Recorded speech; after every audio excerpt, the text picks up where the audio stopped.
Let's see this question. Most biologists think that सबसे ज्यादा जो प्रेवलेंट हम मानते हैं कि पहला जेनेटिक मटेरियल जो है वो हम मानते हैं आरएनए था।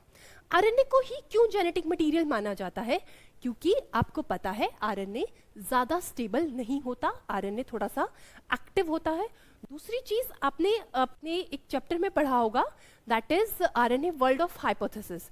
आरएनए वर्ल्ड आपने पढ़ा होगा। आरएनए वर्ल्ड में हम ये पढ़ते हैं कि आरएनए जो है वो बायो कैटलिस्ट की तरह भी एक्ट करता है और आरएनए जो है वो रिएक्टिव होता है। डीएनए ज्यादा स्टेबल होता है, आरएनए ज्यादा रिएक्टिव होता है। इसी वजह से, उसकी ज्यादा रिएक्टिविटी की वजह से और उसकी बायो कैटलिस्ट प्रॉपर्टीज की वजह से ही हम ये मानते हैं कि आरएनए पहला जेनेटिक मटेरियल है।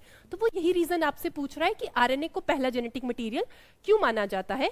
जैसे आपने ये पढ़ा होगा बायोमोलिक्यूल्स में कि बहुत सारे जो एंजाइम्स हैं, वो एंजाइम्स का मोस्टली नेचर कैसा होता है, प्रोटीन होता है, बट कुछ एंजाइम्स ऐसे हैं जो कि किसके बने हुए हैं, दैट इज आरएनए के बने हुए हैं, जिन्हें आप राइबोजाइम्स कहते हो। Existence of ribozymes suggest RNA. Ribozyme क्या सजेस्ट करता है कि आरएनए जो है वो एक जेनेटिक मटेरियल की तरह रिएक्टिव था थोड़ा सा, और वो फर्स्ट जेनेटिक मटेरियल हम इसलिए उसे मानते हैं।